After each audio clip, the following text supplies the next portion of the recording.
Kisah Abu Nawas memasukkan unta ke lubang jarum. Suatu hari, Baginda Raja dilanda masalah yang membuatnya tidak bisa tidur. Tapi masalah yang dihadapinya hanya Baginda Raja sendiri yang tahu. Meskipun Baginda Raja banyak masalah, namun ia sengaja merahasiakannya dari orang-orang sekitar. Baik kepada penasihat istana maupun Abu Nawas selaku sahabatnya tempat berkeluh kesah.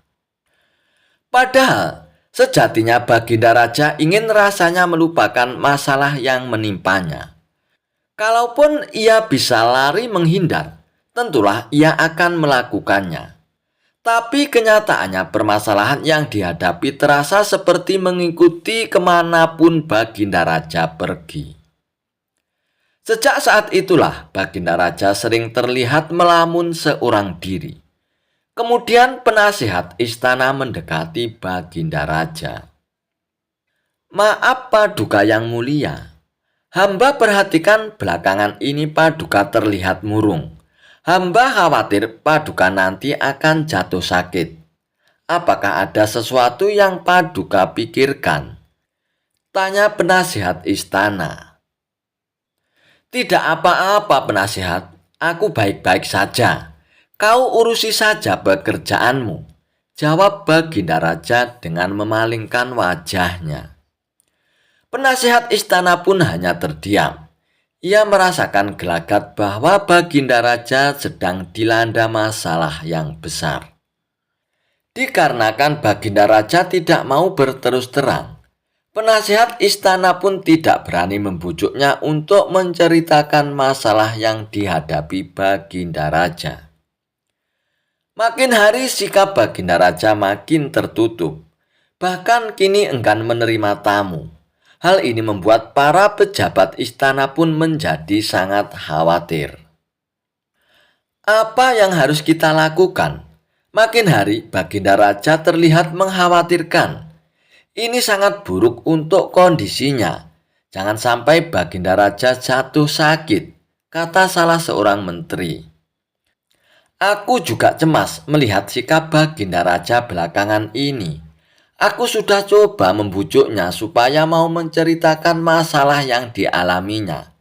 Tapi Baginda Raja malah memalingkan wajahnya. Baginda Raja memilih menutup diri, ucap penasihat istana. "Oh iya, saya punya saran. Bagaimana kalau masalah ini kita sampaikan kepada Abu Nawas? Biasanya dia tahu solusinya," ujar salah satu menteri. "Iya, saya setuju dengan saran tersebut," balas yang lainnya. Maka beberapa menteri istana pun segera mendatangi rumah Abu Nawas. Melihat yang datang adalah para menteri, Abu Nawas pun sempat terkejut. Karena biasanya yang diutus Baginda Raja adalah para prajurit istana. "Wahai para menteri, kenapa kalian yang datang sendiri ke sini? Biasanya kan para prajurit istana yang diutus Baginda Raja," tanya Abu Nawas. "Kami ke sini bukan diutus Baginda Raja Abu Nawas, tapi atas kemauan kami sendiri," jawab para menteri. Kemudian para menteri ini memberitahu kepada Abu Nawas tentang keadaan yang menimpa Baginda Raja. "Kami semua sudah berusaha memberi perhatian, tapi Baginda Raja selalu menutup diri Abu Nawas," kata salah satu menteri. "Baiklah, aku akan coba menghiburnya. Mari kita datang ke istana sekarang," ajak Abu Nawas. Singkat cerita, Abu Nawas pun menghadap Baginda Raja. Lalu ia pun bercerita tentang kisah-kisah jenaka di hadapan Baginda Raja. Ia berharap Baginda Raja bisa terhibur dan tertawa. Tapi ternyata tidak ada reaksi apapun. Baginda Raja hanya terdiam, malah meninggalkan Abu Nawas. Lalu ia pun masuk ke kamarnya. Selepas Baginda Raja pergi, para menteri pun segera menghampiri Abu Nawas. "Bagaimana ini Abu Nawas? Kamu lihat sendiri kan," ucap para menteri. "Sepertinya Baginda Raja sedang mengalami masalah berat. Biarkan aku pulang dulu. Aku akan memikirkan cara untuk mengatasi masalah ini," ucap Abu Nawas. Setibanya di rumah, Abu Nawas terus memikirkan cara terbaik untuk memecahkan masalah tersebut. Setelah berpikir cukup lama, akhirnya Abu Nawas pun menemukan ide yang cemerlang. Keesokan harinya, Abu Nawas pun pergi ke pasar. Di hadapan orang-orang, Abu Nawas berteriak, "Apakah di antara kalian ada yang bisa memasukkan unta ke lubang jarum?" Mendengar pertanyaan Abu Nawas, semua orang-orang yang ada di pasar pun merasa heran. Salah satu dari mereka pun lalu menjawab, "Mana mungkin bisa, itu perkara yang mustahil." Dengan lantang, Abu Nawas pun membalas, "Tidak ada perkara yang mustahil. Jangankan aku, anak kecil pun itu bisa melakukannya. Kalau kau memang bisa, coba tunjukkan kepada kami Abu Nawas," pinta mereka.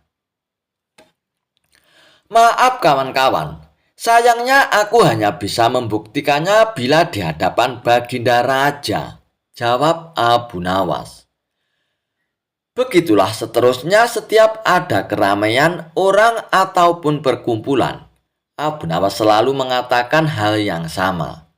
Akhirnya kabar tentang Abu Nawas bisa memasukkan unta ke lubang jarum sampai juga hingga ke telinga Baginda Raja. Awalnya Baginda Raja tidak terlalu memperdulikannya. Akan tetapi lama-kelamaan timbul juga rasa penasaran pada diri Baginda Raja. Maka diperintahkanlah beberapa pengawal istana untuk memanggil Abu Nawas. "Tuan Abu Nawas, Anda diperintahkan Paduka Raja untuk datang ke istana," ucap salah seorang prajurit. "Benarkah itu prajurit?" tanya Abu Nawas untuk memastikan.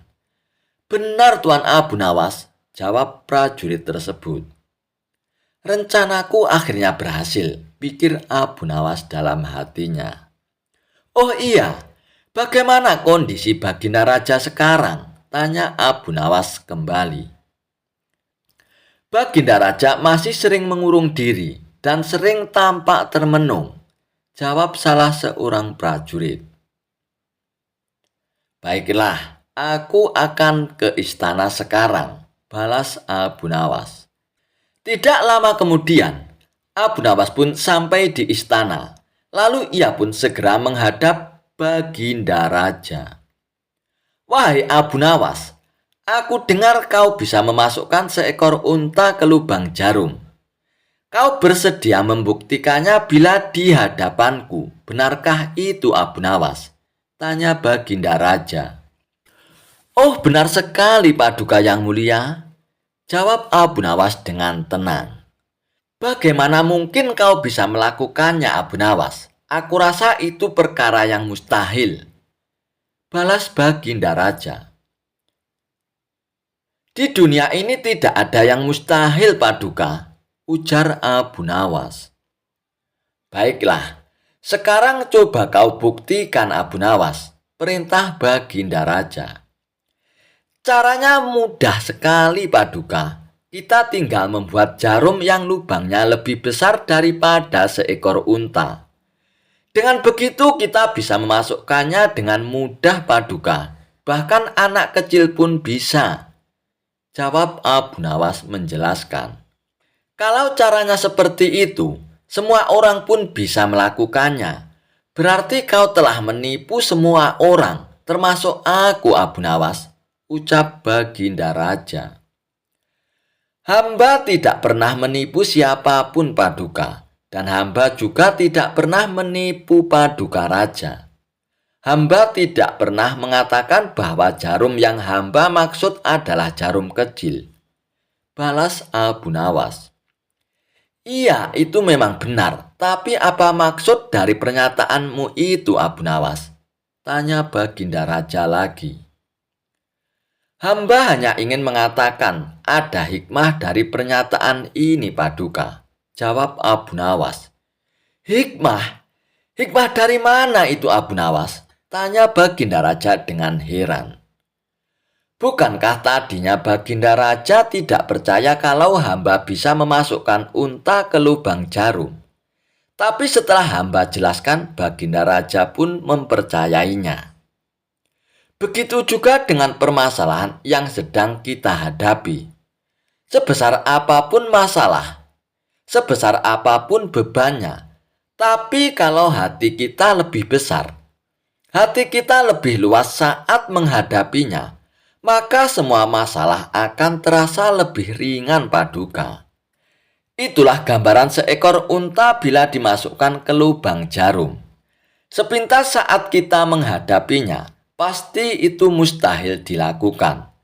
Tapi bila hati kita luas dan besar, maka pikiran kita juga akan mengikuti dan pada akhirnya masalah yang kita anggap mustahil diatasi menjadi mudah dan ringan untuk dijalani, Paduka.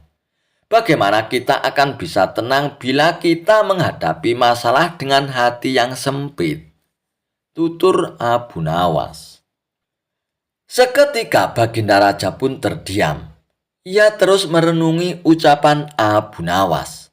Suasana pun mendadak menjadi hening.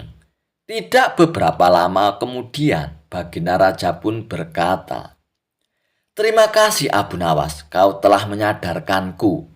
Selama ini aku memang sedang dilanda masalah dan hatiku sempit menghadapinya, sehingga pikiranku juga ikut menjadi buntu," ujar Baginda Raja. Dan sejak kejadian itu, kini Baginda Raja pun mulai terlihat ceria. Ia tidak lagi terlihat murung seperti hari-hari sebelumnya. Paduka yang mulia, permasalahan bukanlah hal untuk dilamunkan, melainkan dihadapi dengan hati yang besar. Maka akan tercipta solusi dari sebuah pemikiran yang jernih, Paduka, ucap Abu Nawas. Oh iya Abu Nawas, terima kasih atas saran-saranmu. Lalu Baginda Raja pun tidak lupa untuk memberikan hadiah sekantong uang emas kepada Abu Nawas. Kisah Abu Nawas dan buah kurma paling manis. Di tengah kesibukannya, Abu Nawas selalu menyempatkan diri mengajar murid-muridnya dengan ilmu agama yang sangat luas. Setiap sore sehabis asar, dengan sangat antusias murid-muridnya berangkat ke rumah Abu Nawas. Mereka sangat semangat belajar ilmu agama Islam.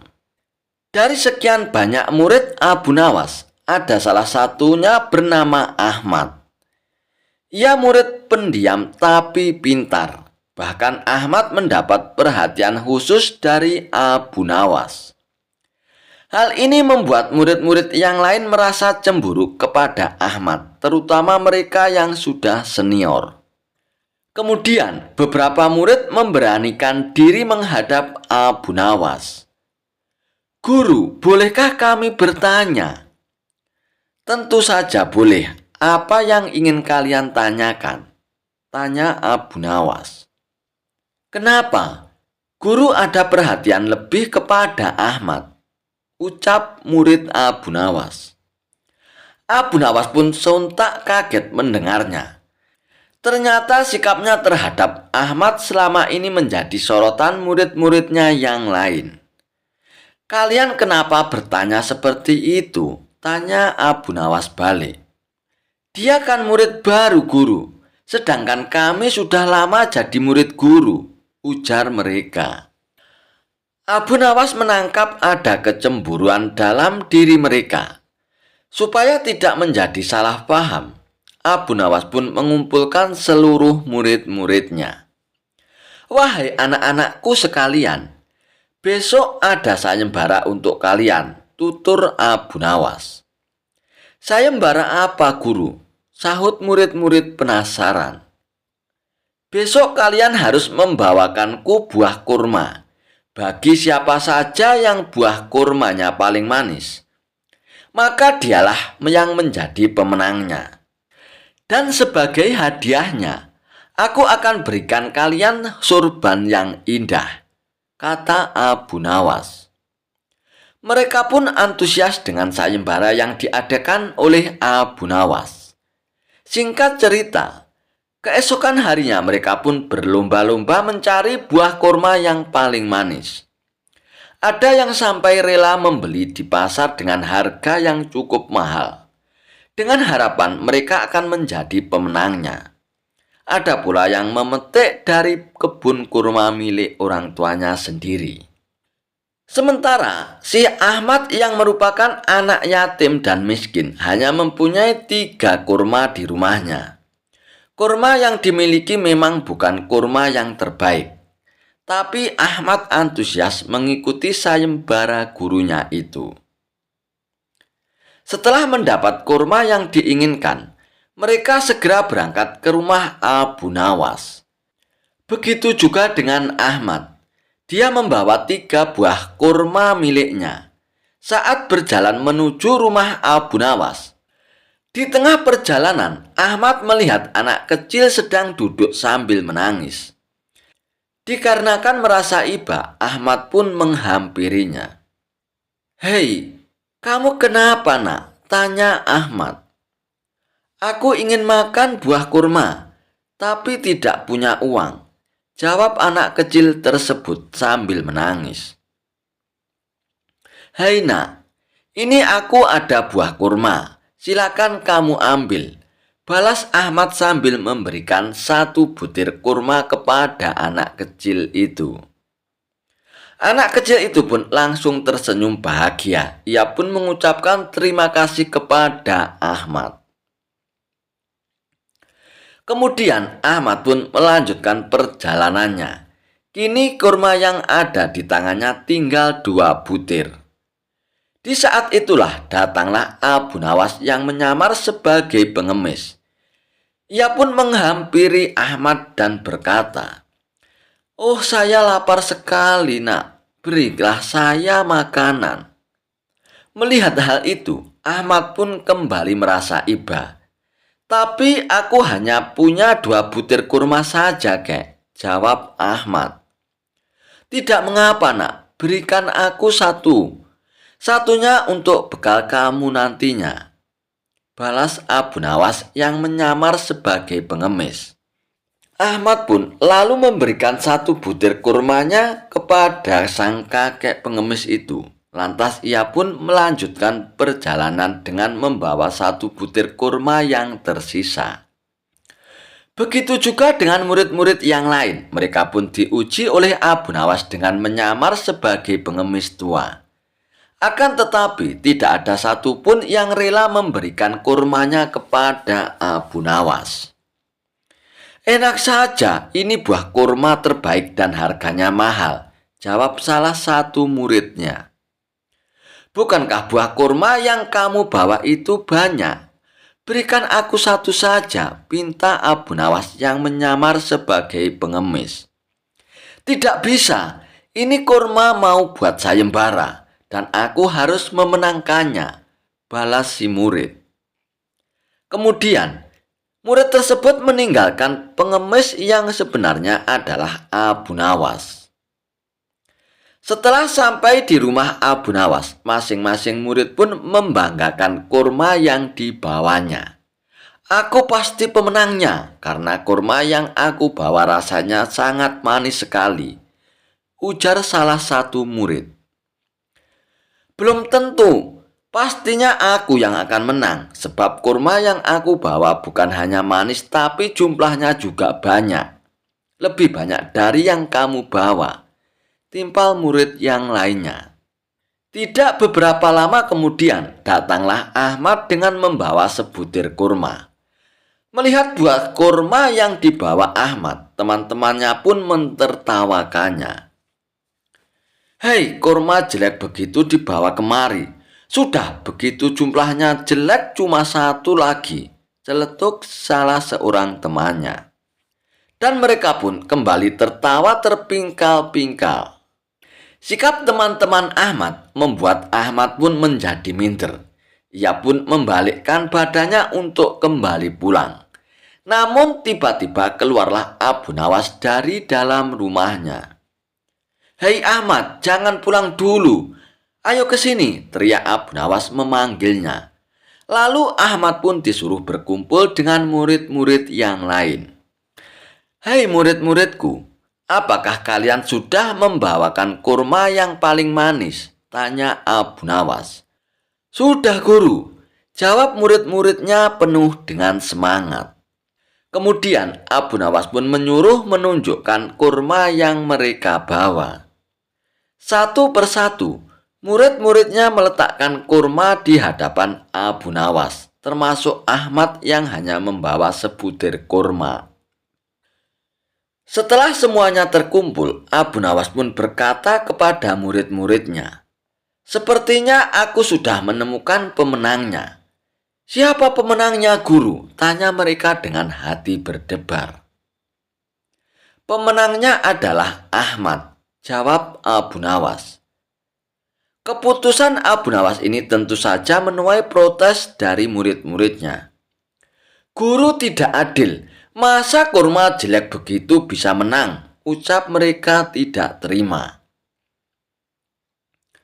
Dengan wajah tersenyum, Abu Nawas pun menjelaskan, "Hei murid-muridku, tahukah kalian saat kalian membawakan kurma kemari, saya menguji kalian semua dengan menyamar sebagai seorang pengemis. Tapi tidak ada satupun yang mau memberikan kecuali Ahmad. Memang kurma yang dibawa Ahmad kalah bagus dengan kurma yang kalian bawa. Kurma kalian lebih manis, lebih bagus. Tapi ingat, buah yang paling manis adalah buah yang diberikan kepada orang yang kelaparan. Sejatinya buah yang paling manis adalah kebajikan. Oleh sebab itulah, meskipun kurma yang dibawa Ahmad adalah buah yang biasa, karena kebajikannya inilah membuat buah kurma yang dibawa Ahmad menjadi paling manis di antara buah kurma kalian," terang Abu Nawas. Setelah mendengar penuturan dari Abu Nawas, murid-murid ini pun menyadari kekeliruannya. Mereka pun mulai memahami kenapa gurunya punya perhatian khusus kepada Ahmad. Sebab Ahmad memang punya akhlak yang paling mulia. Kisah Abu Nawas melawan 3 orang bijak. Dikisahkan, pada suatu hari, 3 orang bijak memasuki kampung Abu Nawas. Penduduk sepakat untuk menghadapi ketiga orang itu. Maka mereka sodorkan si cerdik Abu Nawas. "Saya yakin Abu Nawas bisa mengatasi 3 orang itu," ujar salah seorang dari penduduk. Singkat cerita, Abu Nawas pun akhirnya setuju menghadapi 3 orang bijak itu. Dan adu kepintaran antara Abu Nawas dengan ketiga orang itu bertempat di lapangan bola, sehingga masyarakat pun bisa menonton. Setelah waktu yang ditentukan tiba, maka berkumpullah penduduk setempat. Abu Nawas tampak santai. Ia selalu memberikan senyuman kepada setiap orang yang mendekatinya. Acara pun akhirnya dimulai. Masing-masing kontestan memperkenalkan diri. Sebagai penghormatan, juru mempersilakan ketiga orang itu untuk bertanya kepada Abu Nawas. Ketiga orang itu pun sangat senang mendapat kesempatan bertanya duluan kepada Abu Nawas. Maka dengan congkaknya, orang pertama pun bertanya kepada Abu Nawas, "Di mana sebenarnya pusat bumi ini, wahai Abu Nawas yang tolol?" Abu Nawas pun tersenyum walaupun dibilang tolol. Lalu ia pun menjawab, "Itu sih gampang. Kalau begitu katakan di mana?" "Tempatnya di bawah telapak kaki saya, saudara," ujar Abu Nawas dengan senyuman sambil merapatkan kakinya dan sedikit membungkuk. Rupanya jawaban Abu Nawas itu membuat orang kedua tidak terima. Ia langsung berkata dengan keras, "Bagaimana saudara bisa membuktikan hal itu?" "Ukur saja sendiri," jawab Abu Nawas dengan enteng. Tampaknya jawaban itu telah membuat orang pertama tertegun dan hanya bisa diam saja. Untuk itulah tiba giliran orang kedua mengajukan pertanyaan kepada Abu Nawas.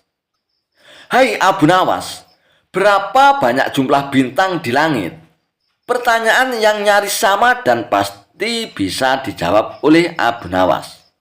Dan dengan mudahnya Abu Nawas pun menjawab, "Bintang-bintang yang ada di langit itu jumlahnya sama dengan rambut yang tumbuh di keledai itu," kata Abu Nawas sambil menuding keledai yang sedang makan rumput.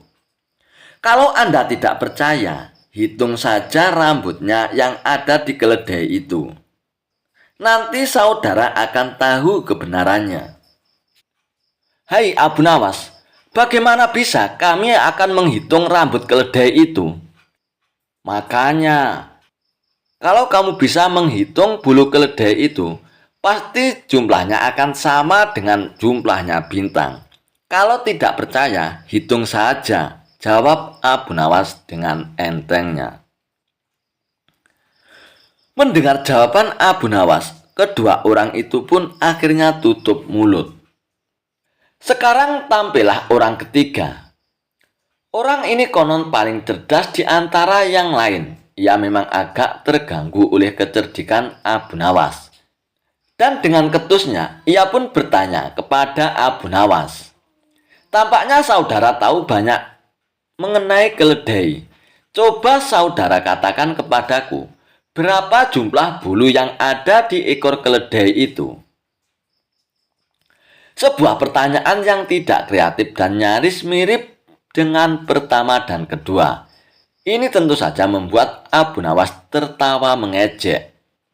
"Hahaha, aku tahu jumlahnya itu. Jumlah bulu yang ada di ekor keledai ini ada sama dengan rambut yang ada di janggut saudara," jawab Abu Nawas dengan senyum-senyum. "Bagaimana saudara bisa membuktikan hal itu?" tanya orang ketiga penasaran. "Itu mudah saja. Begini saudara. Saudara mencabut sehelai bulu dari ekor keledai. Kemudian saya akan mencabut sehelai rambut yang ada di janggut saudara. Nah, kalau sama, maka yang aku katakan adalah benar. Namun kalau tidak, berarti saya keliru," jawab Abu Nawas. Tentu saja orang ketiga itu dibuat mati kutu oleh Abu Nawas. Bisa dibayangkan sakitnya jika rambut di janggut itu dicabut satu persatu sejumlah bulu ekor keledai. Dan orang ketiga tak terima dengan cara menghitung demikian, hanya saja ia tak bisa berkutik. Para penonton pun menganggap Abu Nawaslah pemenangnya. Kisah Abu Nawas antara sahabat dan keyakinan. "Abu Nawas," kata Baginda Raja Harun ar-Rasyid. "Daulat Paduka yang mulia," jawab Abu Nawas. "Aku akan berterus terang kepadamu bahwa kali ini engkau aku panggil bukan untuk kupermainkan atau aku perangkap. Tetapi aku benar-benar memerlukan bantuanmu Abu Nawas," kata Baginda Raja. "Apakah gerangan yang bisa hamba lakukan untuk Paduka yang mulia?" tanya Abu Nawas. "Ketahuilah Abu Nawas, bahwa beberapa hari yang lalu aku mendapat kunjungan dari negeri sahabat. Kebetulan rajanya beragama Yahudi. Raja itu adalah sahabat karibku hingga begitu berjumpa denganku, dia langsung mengucapkan salam secara Islam. Aku tidak menduga sama sekali. Tanpa pikir panjang, aku membalas salamnya sesuai dengan ajaran agama kita, yaitu kalau mendapat salam dari orang yang tidak beragama Islam, hendaklah dijawab dengan "Wassamu alaikum" atau "kecelakaan bagi kamu." Dan tentu saja dia merasa tersinggung. Dia menanyakan mengapa aku tega membalas salamnya yang penuh dengan doa keselamatan, dengan jawaban yang mengandung kecelakaan. Saat itu sungguh aku tak bisa berkata apa-apa selain diam. Dan pertemananku dengan dia selanjutnya tidak berjalan sebagaimana mestinya. Aku berusaha menjelaskan bahwa aku hanya melaksanakan apa yang dianjurkan oleh ajaran agama Islam. Akan tetapi dia tidak bisa menerima penjelasanku. Aku merasa bahwa pandangannya terhadap Islam tidak semakin baik, tetapi malah sebaliknya. Namun, bila engkau mempunyai alasan lain yang bisa aku terima, kita akan tetap bersahabat. Begitu kata sahabat karibku itu. Kalau hanya itu persoalannya, mungkin hamba bisa memberikan alasan yang dikehendaki Raja Sahabat Paduka itu yang mulia, kata Abu Nawas meyakinkan Baginda Raja. Mendengar kesanggupan Abu Nawas, Baginda Raja pun amat riang dan ia pun berulang-ulang menepuk pundak Abu Nawas. Wajah Baginda Raja yang semula gundah gulana, seketika itu juga berubah menjadi cerah. Cepat katakan wahai Abu Nawas, jangan biarkan aku menunggu, kata Baginda Raja tak sabar. Baginda yang mulia, memang sepantasnya lah kalau Raja Yahudi itu menghaturkan ucapan salam keselamatan dan kesejahteraan kepada Baginda. Karena ajaran Islam memang menuju keselamatan dari siksa api neraka dan kesejahteraan menuju surga. Bukankah Islam mengajarkan tauhid yang berarti tidak menyekutukan Allah Subhanahu wa Ta'ala, juga termasuk tidak menganggap Allah mempunyai anak? Nah, ajaran tauhid ini tidak dimiliki oleh agama-agama lain, termasuk agama yang dianut Raja Yahudi Sahabat Paduka itu. Ajaran agama Yahudi menganggap Uzair adalah anak Allah. Maha suci Allah dengan anggapan itu dan tidak pantas Allah mempunyai anak. Sedangkan orang Islam membalas salam dengan ucapan wassalamu alaikum atau kecelakaan bagi kamu.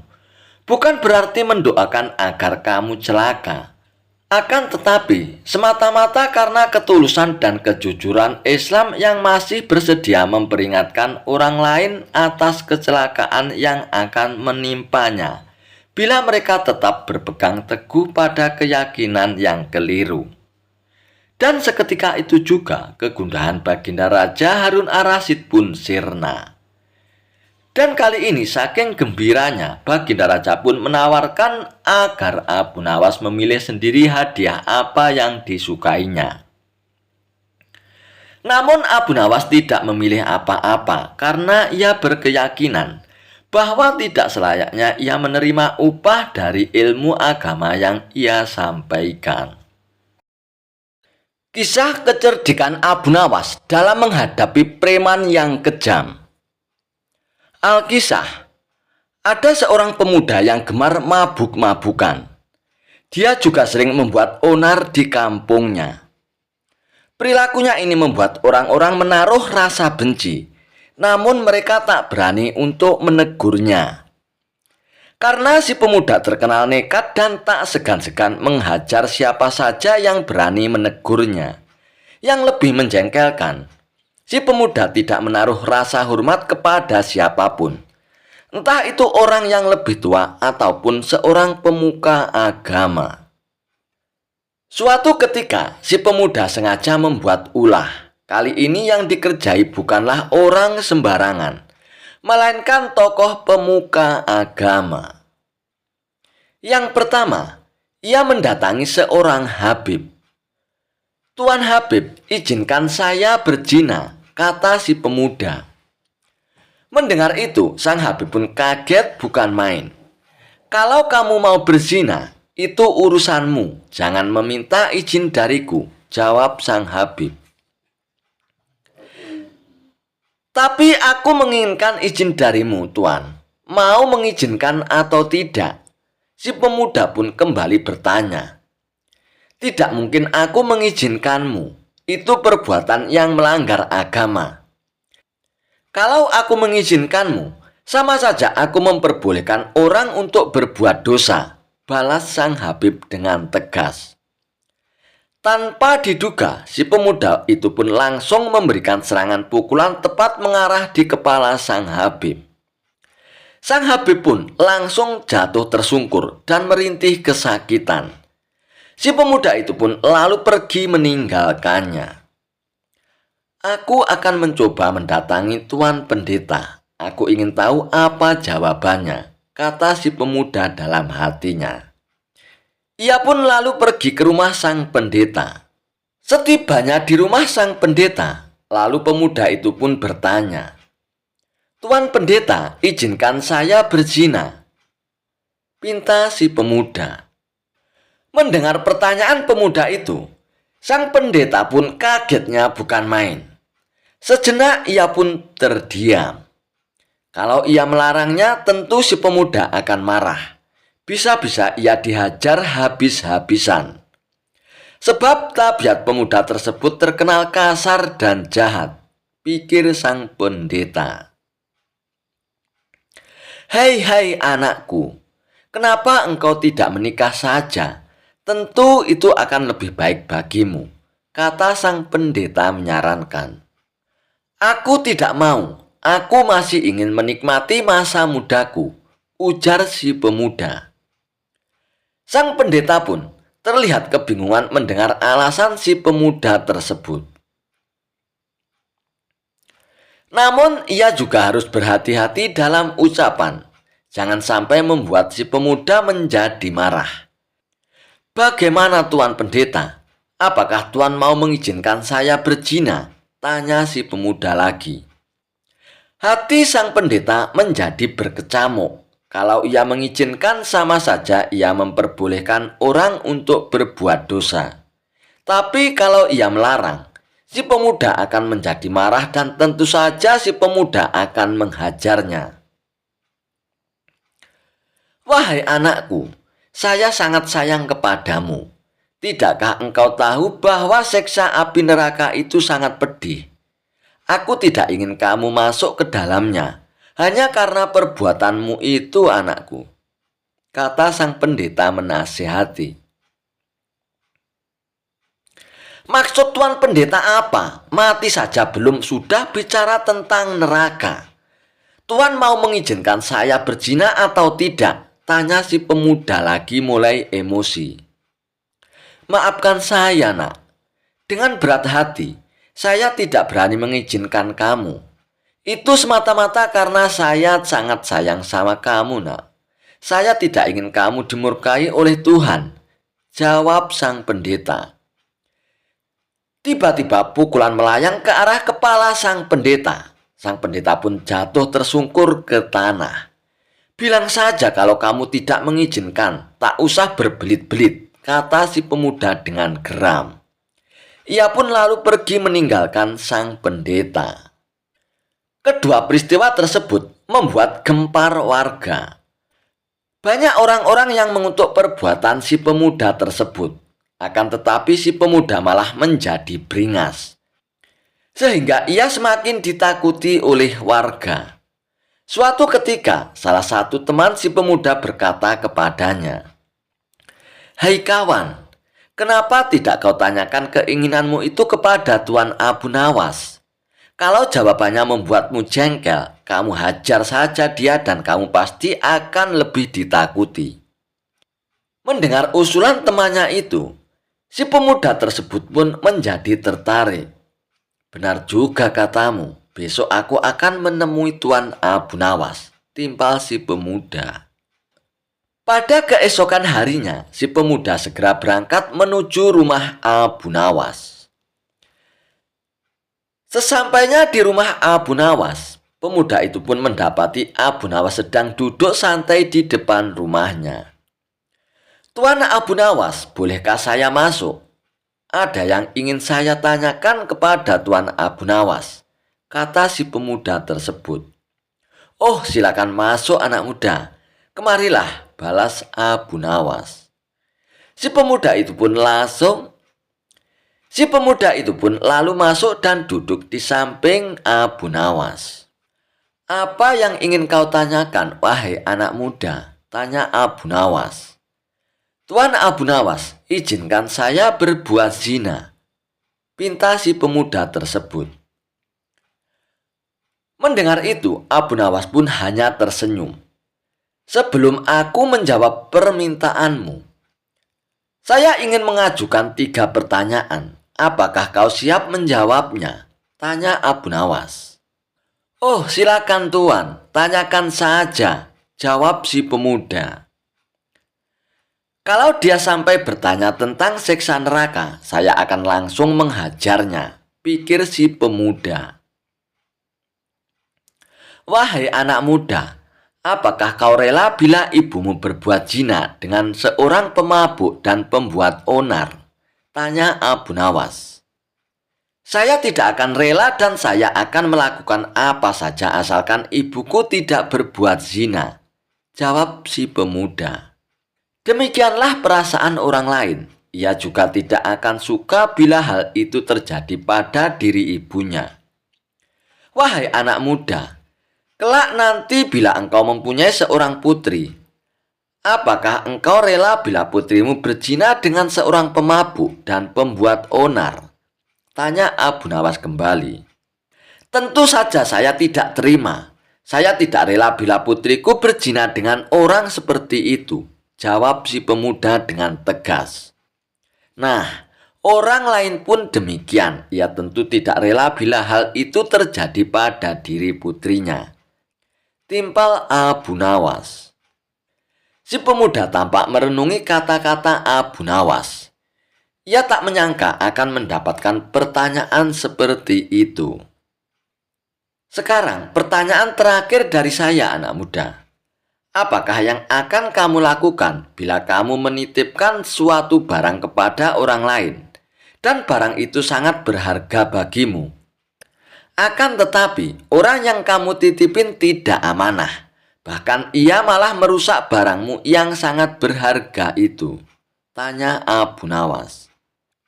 "Tentu saja aku akan marah, bahkan aku akan membunuhnya dengan cara yang paling sadis," jawab si pemuda. Abu Nawas pun kembali tersenyum mendengar jawaban si pemuda tersebut.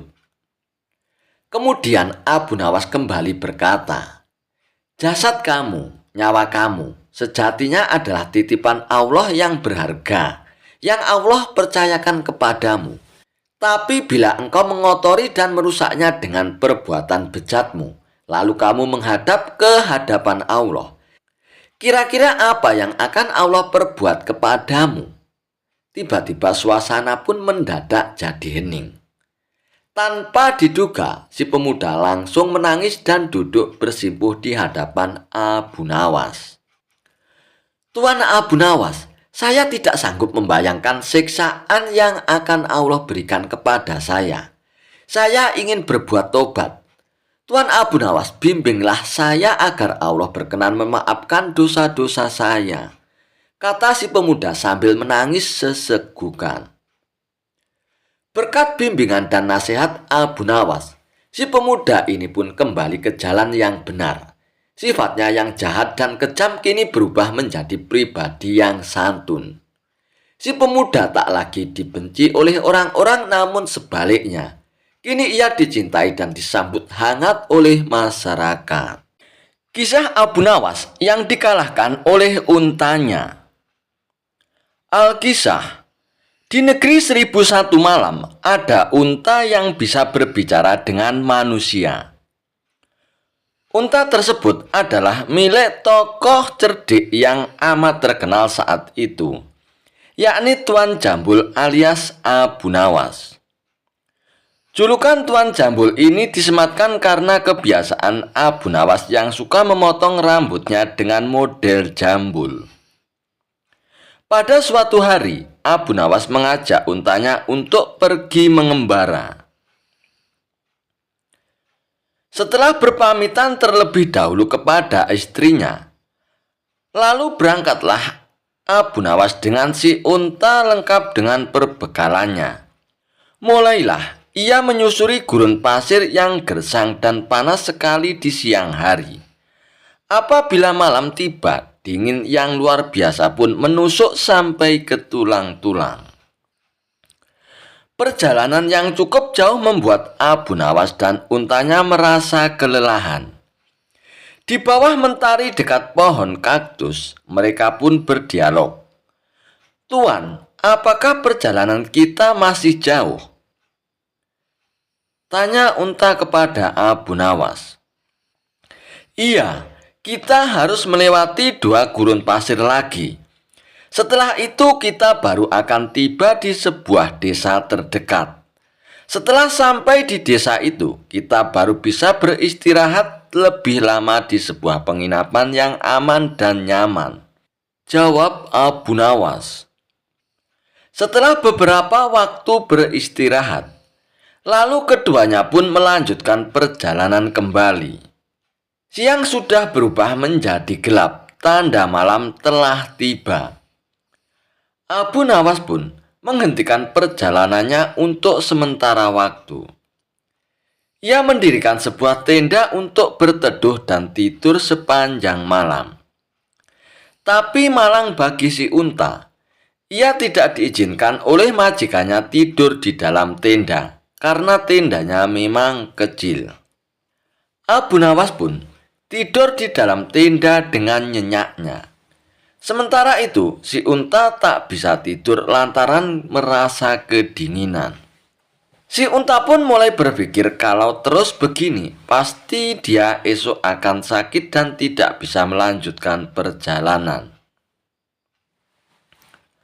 Pada tengah malam, si unta pun membangunkan majikannya dan berkata, "Tuan, saya kedinginan. Izinkan saya menitipkan ujung kaki saya masuk ke dalam tenda." Lalu Abu Nawas pun tidak merasa keberatan karena ujung kaki itu tidak akan mengganggu tidurnya.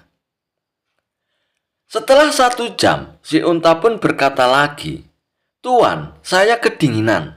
Izinkan saya memasukkan kaki depan saya ke dalam tenda, agar besok saya kuat berjalan membawa Tuan di atas punggung saya." Dan benar juga, pikir Abu Nawas. Ia pun lalu mengizinkannya. 1 jam lagi si unta pun berkata lagi, "Tuan, hidung saya mulai berair. Besok saya akan sakit dan tidak bisa membawa Tuan di atas punggung saya. Izinkan kepala saya berada di dalam tenda." Dan demikianlah, jam demi jam pun berlalu, hingga akhirnya Abu Nawas pun tidak menyadari jika sekarang ia tidur di luar tenda. Ia pun merasa menggigil kedinginan. Sampai paginya, ia baru menyadari jika dirinya tidur di luar tenda. Melihat ontanya masih tidur nyenyak di dalam tenda, Abu Nawas pun membangunkannya dan menanyainya kenapa ia tidur di luar tenda, sementara untanya malah tidur di dalam tenda. Unta pun segera bangun dan ia pun tersenyum sambil menggosok-gosokkan matanya. Dan dijawabnya pertanyaan tuannya itu dengan santai. "Saya kan tidak mengusir Tuan. Saya sudah meminta izin terlebih dahulu kepada Tuan. Tuan juga memperbolehkan anggota tubuh saya masuk ke dalam tenda. Ini saya lakukan agar hari ini saya kuat menggendong Tuan di atas punggung saya untuk melanjutkan perjalanan." Sambil bersin-bersin, Abu Nawas pun berkata, "Kau memang unta cerdik. Aku biasa dikenal orang paling cerdik. Ternyata masih bisa kau kalahkan untaku." Si unta pun menjawab dengan merendahkan diri, "Saya begini kan karena berguru pada Tuan." "Hahaha, kau memang unta yang cerdik, masih saja bisa berkelit. Kalau begitu, ayo kita lanjutkan perjalanan lagi," ucap Abu Nawas. Kisah Abu Nawas menangkap matahari. Alkisah. Pada suatu saat, Baginda Raja ingin membuat rakyatnya bahagia. Pasalnya, rakyat mengeluhkan kepada raja tentang betapa panasnya terik matahari kala itu. Karena itulah raja mengadakan sayembara untuk menangkap matahari. Namun hingga memasuki waktu yang ditentukan, tak ada seorang pun yang menyatakan kesanggupannya menangkap matahari. Sang raja pun lalu langsung menunjuk si Abu Nawas untuk menangani hal ini. Cepat panggil Abu Nawas kemari, ada tugas penting yang harus dia lakukan. Perintah Baginda Raja kepada beberapa pengawalnya. Singkat cerita, datanglah Abu Nawas menghadap Baginda Raja. "Ampun Paduka yang mulia, ada apa gerangan Paduka memanggil hamba?" tanya Abu Nawas. "Begini Abu Nawas, beberapa hari ini saya mendapatkan banyak pengaduan dari rakyatku," jawab Baginda Raja. "Kalau boleh tahu apa pengaduan mereka Paduka yang mulia? Barangkali hamba bisa membantunya Paduka," balas Abu Nawas. Baginda Raja pun akhirnya menceritakan apa yang dikeluhkan masyarakatnya akhir-akhir ini. Kemudian Abu Nawas menanyakan apa yang dikehendaki oleh sang raja dengan kondisi seperti itu. Raja pun kemudian menceritakan idenya untuk menangkap matahari, dan ia pun menunjuk Abu Nawas untuk melakukannya. "Bagaimana kalau matahari ditangkap saja Abu Nawas, dan orang yang pantas untuk melakukan pekerjaan itu adalah kamu Abu Nawas?" ujar Baginda Raja. Mendengar perintah Baginda Raja, Abu Nawas pun langsung tertunduk lemas. "Apa tidak ada cara lain Paduka? Misalnya mereka diliburkan dulu bekerja di ladang," kata Abu Nawas mengusulkan. Usulan Abu Nawas itu pun ternyata tidak diterima oleh Baginda Raja. Karena jika mereka diliburkan, mereka tidak bisa makan. "Tidak bisa Abu Nawas. Kalau mereka libur berladang, lalu mereka mau makan apa? Jalan satu-satunya, matahari harus ditangkap Abu Nawas," balas Baginda Raja. Abu Nawas pun hanya terdiam. Dalam hatinya, ia berkata mungkin matahari bisa ditangkap, pekerjaan yang mustahil untuk dilakukannya. Namun karena ini adalah titah Baginda Raja, mau tidak mau Abu Nawas harus menerimanya. "Sekarang kamu pulanglah Abu Nawas, dan besok kamu harus kembali ke sini untuk menangkap matahari. Kalau kamu tidak bisa, maka kamu akan menerima hukuman Abu Nawas," tegas Baginda Raja. Lalu Abu Nawas pun pulang. Setibanya di rumah, Abu Nawas pun terus memikirkan cara supaya ia bisa melepaskan diri dari hukuman. Ia terus memutar otaknya hingga tengah malam. "Lebih baik aku sholat isya dulu, nanti aku malah ketiduran," pikir Abu Nawas. Ia pun kemudian menuju kolam untuk mengambil air wudhu. Saat ia hendak mengambil air, bayangan dirinya ada di dalam air tersebut. Disitulah akhirnya Abu Nawas mendapatkan ide untuk menangkap matahari. Keesokan paginya, dengan wajah ceria Abu Nawas pun pergi ke istana menghadap Baginda Raja. "Hai Abu Nawas, apakah kamu sudah siap menangkap matahari?" tanya Baginda Raja.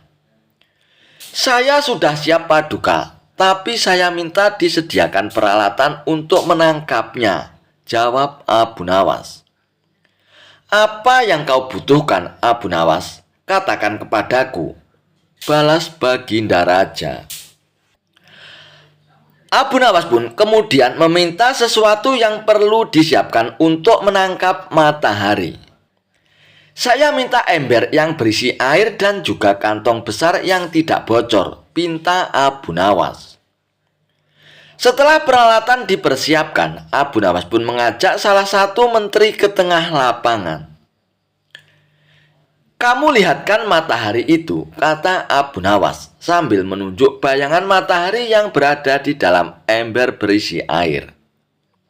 "Sekarang aku akan masukkan ke dalam kantong ini," ucap Abu Nawas sambil memasukkan air yang berada di dalam ember.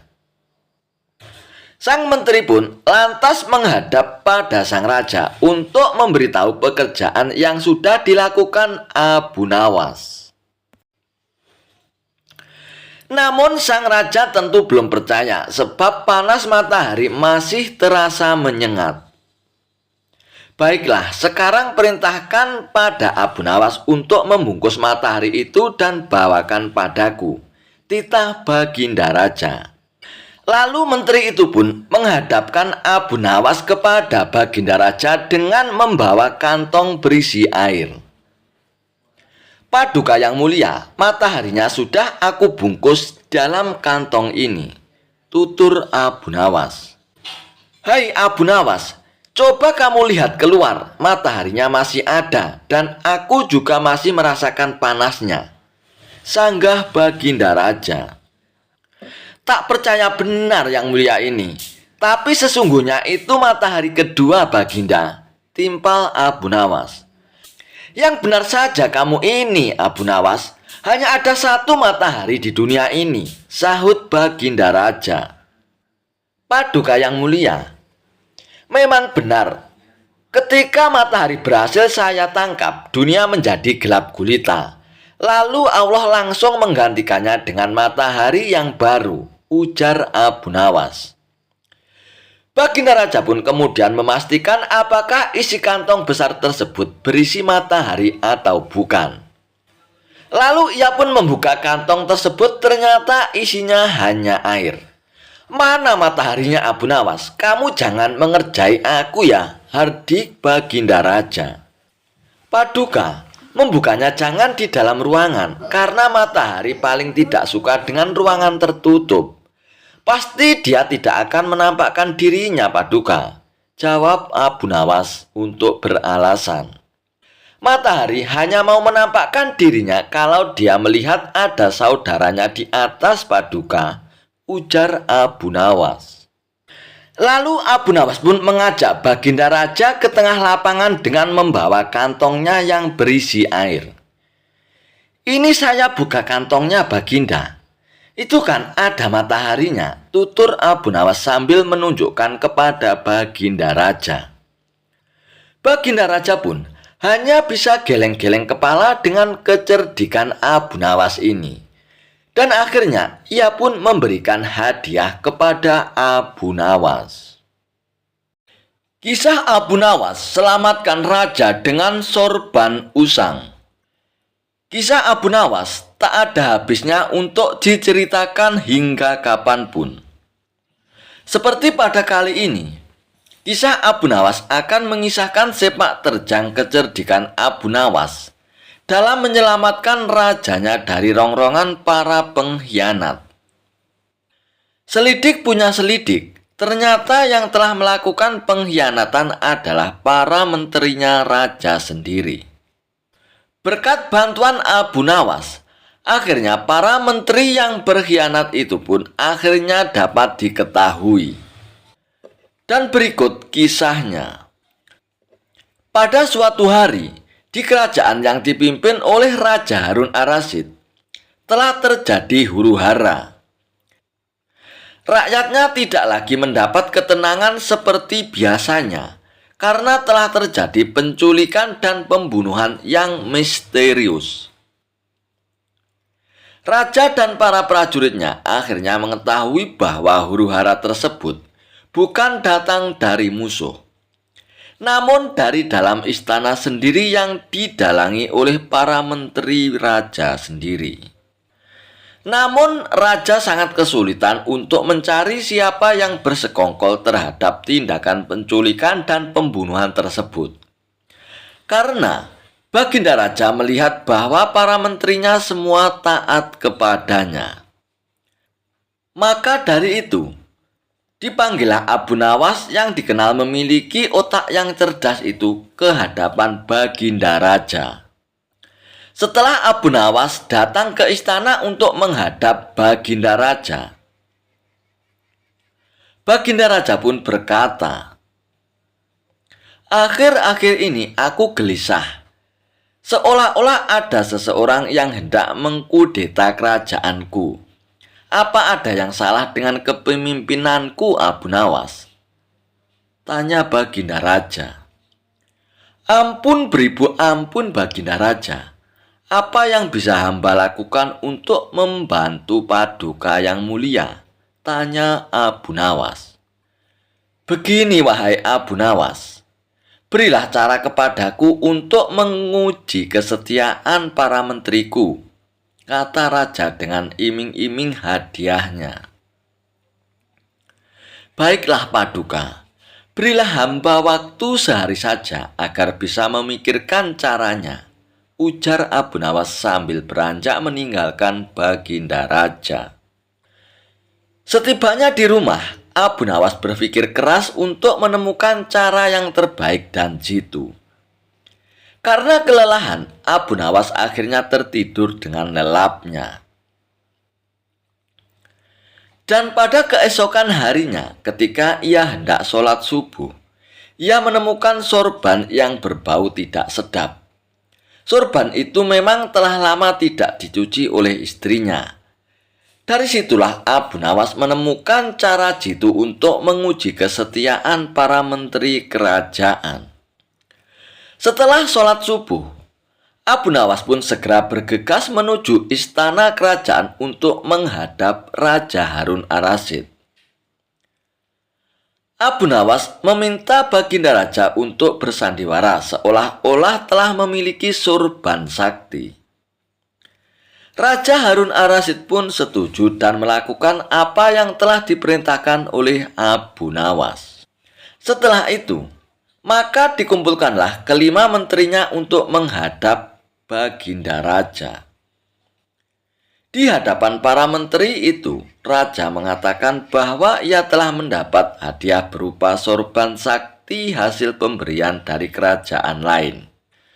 Dan salah satu kesaktian sorban itu adalah bisa menentukan masa depan kerajaan di masa yang akan datang.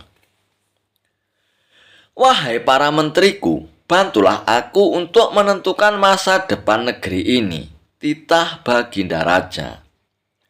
"Bagaimana caranya, wahai Baginda?" tanya salah seorang menteri.